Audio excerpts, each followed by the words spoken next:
વેદિકાએ જે કંઈ કહ્યું એ સાચું જ છે. હર્ષવર્ધનસિંહે આપણા પરિવારની પ્રતિષ્ઠા ધૂળમાં મેળવી દીધી છે.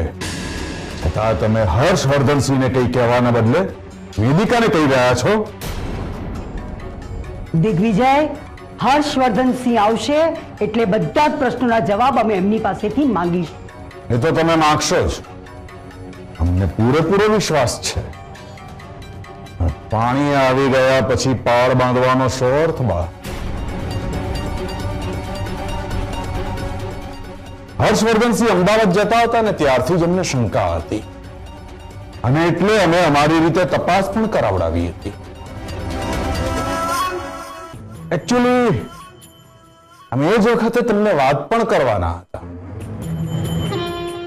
પણ અમારી પાસે કોઈ પુરાવા નહોતા. પુરાવા વગર અમારી વાત કોણ માનત? હવે તો વેદિકાએ પુરાવા સાથે હર્ષવર્ધનસિંહની પોલ ખોલી કાઢી છે બા.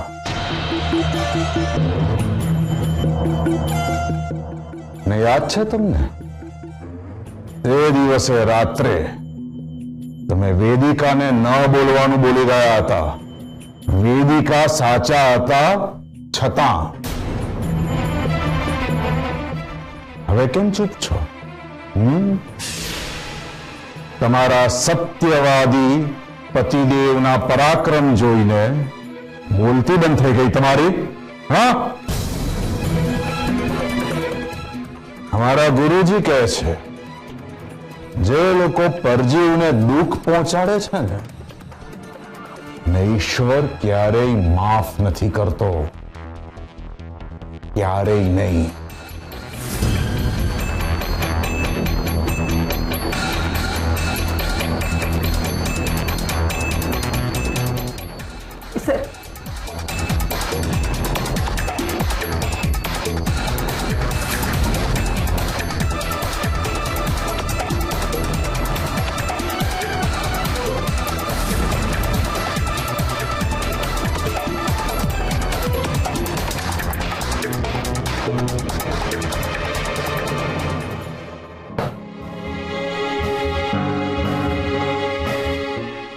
સોરી હર્ષ, એ લોકો અચાનક મારી સામે આવી ગયા એટલે મારે શું રિએક્ટ કરવું શું નહીં મને કાંઈ જ ના સમજાયું.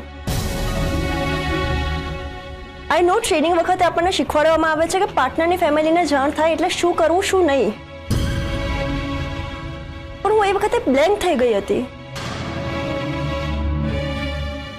એમનું અચાનક ઘરે આવવું મારા માટે અનએક્સપેક્ટેડ હતું અને એ લોકોના ગયા પછી મને સમજાયું કે હું એ સિચ્યુએશનને બેટર વેમાં હેન્ડલ કરી શકતી હતી. પણ હશે તન્નુ જે થઈ ગયું એ થઈ ગયું. હવે આની ઉપર ચર્ચા કરવાનો કોઈ જ અર્થ નથી. સર, તમે એક કામ કરો, અત્યારે ને અત્યારે રાજગઢ જવા નીકળો અને સિચ્યુએશનને નો કેદાર, ત્યારે મારા માટે રાજગઢ જવું અશક્ય છે. કેવી રીતે જો અહીંયા ફંક્શન નજીક છે, આપણને બોમ્બ બ્લાસ્ટના થ્રેટ મળ્યા છે અને જે કંઈ થયું એ હજી પૂરતું નથી. તમને શું લાગે છે પૂરતું છે? અને આપણે સિનિયરને શું જવાબ આપીશું? બટ સર, નો કેદાર, મારા દેશના નાગરિકોનો જીવ જોખમમાં છે અને અત્યારે હું મારું લગ્ન જીવન બચાવવા છું એટલો સ્વાર્થી નથી. પણ હર્ષ, જો તનુ, મેં ઓલવેઝ એક વાત ફોલો કરી કે ડ્યુટી ફર્સ્ટ, અને કેસરને પણ મેં એ જ કહ્યું છે. એટલે જ્યાં સુધી આ મિશન કમ્પ્લીટ નહીં થાય ને ત્યાં સુધી હું ક્યાંય નહીં જાઉં. ઠીક છે સર, તમે રાજગઢ ના જતા પણ એટલીસ્ટ એક વાર કેસર ભાભી સાથે વાત તો કરી લો, પછી આપણને ટાઈમ મળે કે ના મળે. અને આ મિશન માટે તમારું મેન્ટલી સ્ટેબલ હોવું ખૂબ જરૂરી છે. એટલે તમારે કેસર ભાભી સાથે એક વાર તો વાત કરવી જ જોઈએ. I think he is right. Kedar, મારા પર્સનલ પ્રોબ્લેમ્સની આપણા મિશન પર કોઈ અસર નહીં થાય એની હું તમને ગેરંટી આપું. સો ડોન્ટ વરી. અને હું મારી કેસરને બહુ સારી રીતે ઓળખું છું. આખી દુનિયા મારી ઉપર શંકા કરશે, આખી દુનિયા મને દોષી માનશે, કેસર મને ક્યારેય દોષી નહીં માને. આ મારાથી ગુસ્સે હશે, મારાથી હર્ટ થઈ હશે, પણ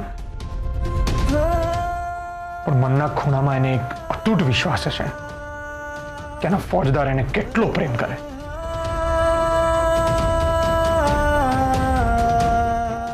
એ ક્યારે એની સાથે વિશ્વાસઘાત તો નહીં જ કરે. એ મક્કમતાથી માનતી હશે કે દર દુનિયા અહીંની ત્યાં થઈ જશે ને, પણ મારી કેસર મારાથી દૂર જવાનો વિચાર ક્યારેય નહીં કરે. કેસર, એક વાત કહું, તું જ્યારે હકથી મારી પર ગુસ્સો કરે છે, મને વઢે છે ને, ત્યારે મને બહુ જ ગમે. લાગે છે કે મારી કેસર મારી સાથે છે. સાચું કહું ને કેસર, તો તારો ઇડિયટ જેવો બિહેવિયર છે ને, એ જ મને સૌથી વધારે ગમે છે. કેસર, તું બહુ જ સમજદાર થઈ જઈશ ને તો મારી હસતી રમતી કેસરને ખોઈ બેસીશ. કેસર, હું તારી મસ્તીને બહુ મિસ કરું છું. હું જ્યારે કામમાં હોઉં ત્યારે તારું મને ફોજદાર કહીને બોલાવવું સતત સંભળાયા કરે. કેસર, તારું ટોક તો જાણે મારી અંદર જુસ્સો ભરી જાય છે.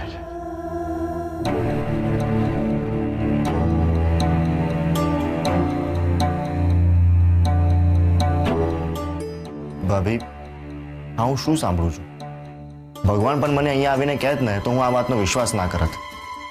પણ તમે અને બા બંને ત્યાં જઈને આવ્યા. બાએ મને બધી વાત કરી.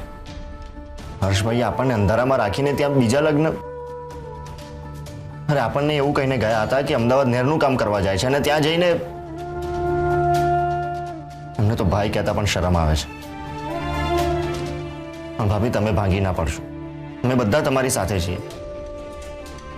અને તમે અમને અહીંયા કેમ લઈને ના આવ્યા? ચાલો આપણે હમણાં અમને અહીંયા લઈને આવીએ છીએ. અર્જુનભાઈ, એવું કંઈ જ કરવાની જરૂર નથી. દુનિયા ભલે ગમે તે કહે, પણ મને મારા ફોજદાર ઉપર પૂરેપૂરો વિશ્વાસ છે. એ ક્યારેય આવું ના કરી શકે. હું જાણું છું, અને ખબર છે કે મારા ફોજદાર મને કેટલો પ્રેમ કરે છે. શક્ય જ નથી કે એમના જીવનમાં કોઈ બીજી છોકરી આવે. આ શક્ય જ નથી અર્જુનભાઈ. તો પછી તમારી આંખમાં આંસુ કેમ છે? ઉંમર તો માણસ જો ને,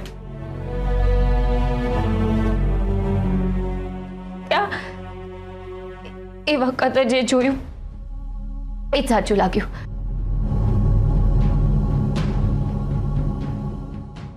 એને સત્ય માની લીધું, પણ સત્યને અસત્ય તરીકે આપણી સામે રજૂ કરવામાં આવ્યું છે. મારા ફોજદાર ખોટા માર્ગે ના જઈ શકે. ભલે મારા પર નથી, એટલો વિશ્વાસ મને એમના ઉપર છે.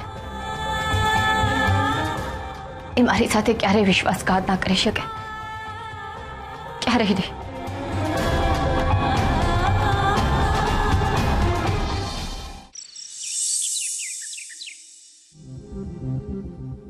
બા,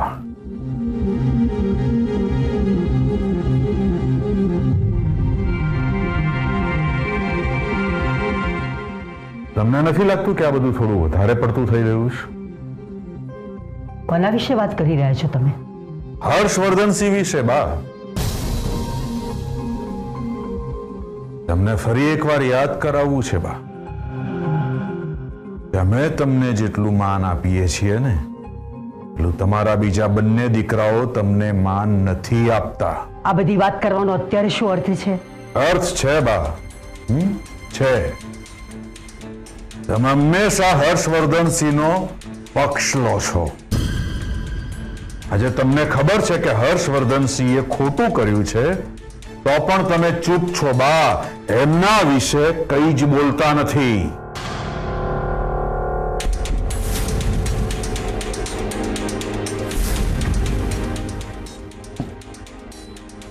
હશે બા, હશે.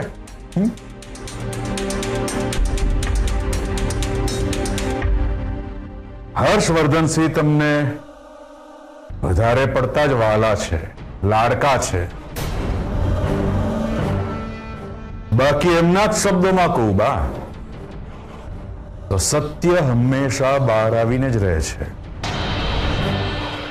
અને હર્ષવર્ધનસિંહનું સત્ય પણ બહાર આવી ગયું. બા, મહેરબાની કરીને તમે કાંઈ ના કહેશો બાને. બાથી આ વાત સહન નહીં થાય. વેદિકા, સત્ય ગમે એટલું કડવું હોય ને તો પણ કહેવું જ પડતું હોય છે. અમને એ વાતનું દુઃખ નથી કે હર્ષવર્ધનસિંહે સત્ય અમારાથી છુપાવ્યું, આપણા બધાથી છુપાવ્યું.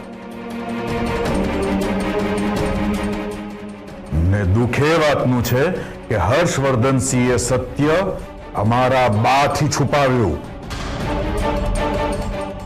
ને એટલે એમને આ વાત કહેવી જરૂરી છે. વાતને લાંબી ના ખેંચશો દિગ્વિજય. એવા પુરાવા મળ્યા છે. બા, હર્ષવર્ધનસિંહે કહ્યું છે ને કે એ અમદાવાદ નહેરના કામ માટે જાય છે. આજે તમને બધાને ખબર પડશે. બધાને ખબર પડશે કે હર્ષવર્ધનસિંહ કેટલી હદે જુઠ્ઠું બોલી શકે છે.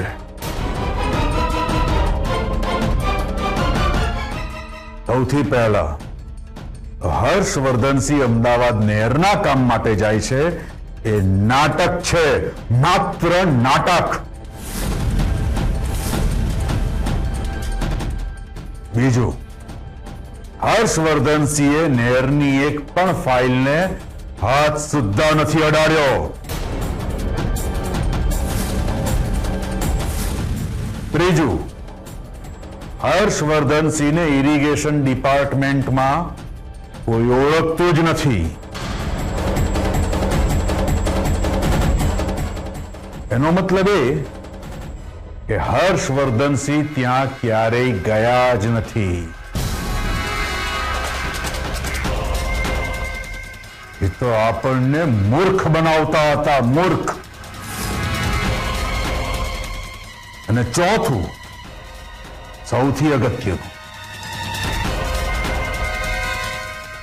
હર્ષવર્ધનસિંહ અમદાવાદમાં કયા સાહેબને મળતા હતા? તમારે તો વાત થઈ જશે ને. તમને એમનું નામ ખબર છે? ઇનામદાર સર.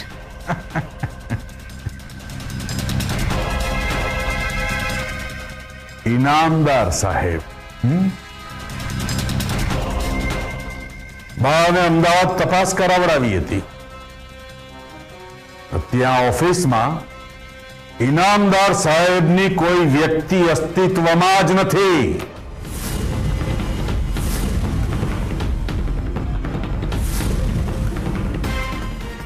શોખ લાગ્યો ને ડિયર દિરાણી? વેદિકા ભાભી, અર્જુનભાઈ, એક મિનિટ. તમને પણ શોખ લાગ્યો હશે ને? તો એ શોખને પહેલા પચાવો અને પછી અમને શિખામણ આપો.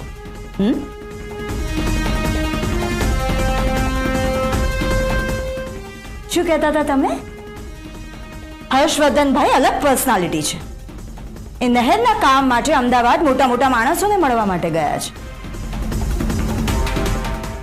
તો હવે તમે જ તપાસ કરાવો, કારણ કે આમણે જે કહ્યું છે એ તો તમે માનશો નહીં. એટલે હવે તમે તમારી રીતે જ તપાસ કરાવજો.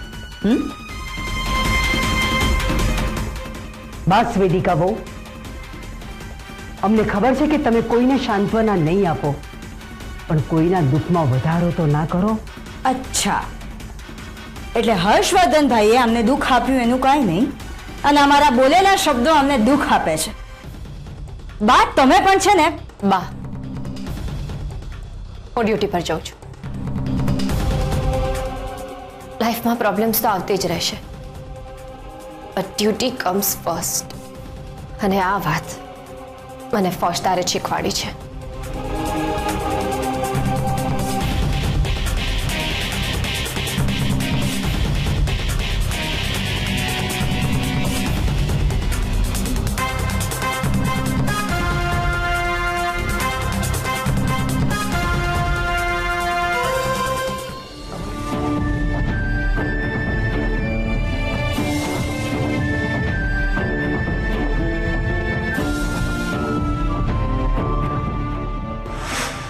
એવું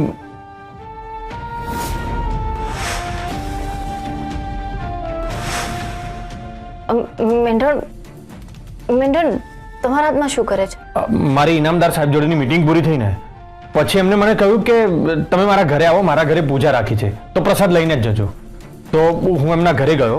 ત્યાં મહારાજ બધાને આ બાંધતા હતા તો એમને મને પણ બાંધી દીધું.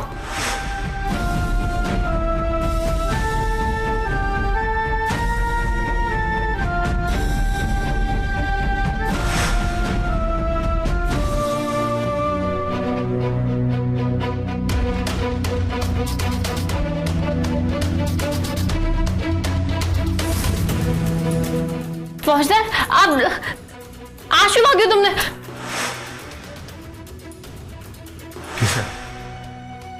એમાં એવું થયું ને કે મને ઇનામદાર સાહેબનો ફોન આવ્યો અને એમને મને સાઇટ પર જ મળવા માટે બોલાવી લીધો. તો હું સાઇટ પર ગયો તો ત્યાં પતરાનું કામ ચાલતું હતું અને હું જ્યાં ઊભો હતો ને ત્યાં જ પતરું પડ્યું અને સહેજ ઘસરકો વાગ્યો મને પાછા. ફોજદાર સતત ઇનામદાર સરની વાત કરતા હતા, પણ દિગ્વિજયભાઈ તો કહે છે કે ત્યાંની ઓફિસમાં આવો કોઈ માણસ છે જ નહીં.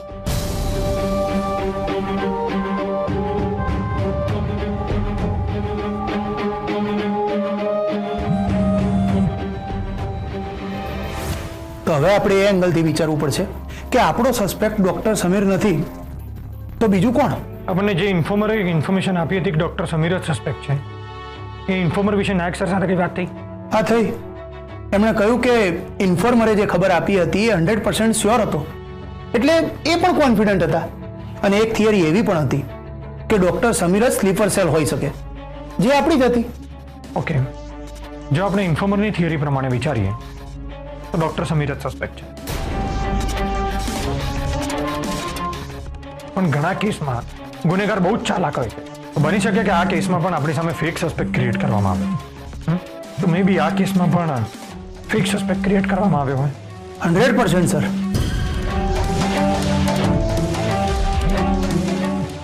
હર્ષ, કેસરને તારી સાથે ડેસ્પરેટલી વાત કરવી હશે. એકવાર વાત કરી લે.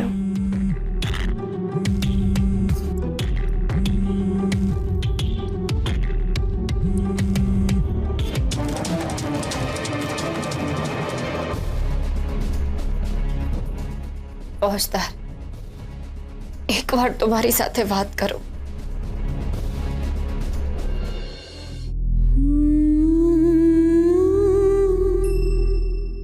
કેસર, પ્લીઝ કેસર, આમ રડો નહીં તમે. અમે તો તમને એ કહેવા માટે આવ્યા હતા કે આ હાલતમાં તમે ડ્યુટી ઉપર ના જશો, ત્યાં તમારું મન નહીં લાગે. ના બા, ડ્યુટી પર જઈશ તો મારું માઇન્ડ ડાયવર્ટ થશે. ઘરમાં જ રહીશ અને આ રૂમમાં જ રહીશ તો સતત મને એ જ વિચારો આવ્યા કરશે. ઠીક છે, શું કરવું શું ના કરવું કાંઈ સમજાતું નથી અમને. બા, મારે એમને એકવાર મળવું છે, એમની સાથે એકવાર વાત કરવી છે. મારે એમને બધું જ પૂછવું છે. બા પ્લીઝ કેસર, કેસર રડશો નહીં તમે. કેસર, તમે રડતા હોય ત્યારે તમારી મમ્મી તમારી આંખમાં આંસુ જોઈ શકે છે? તો અમે અમારી દીકરીની આંખમાં આંસુ નથી જોઈ શકતા.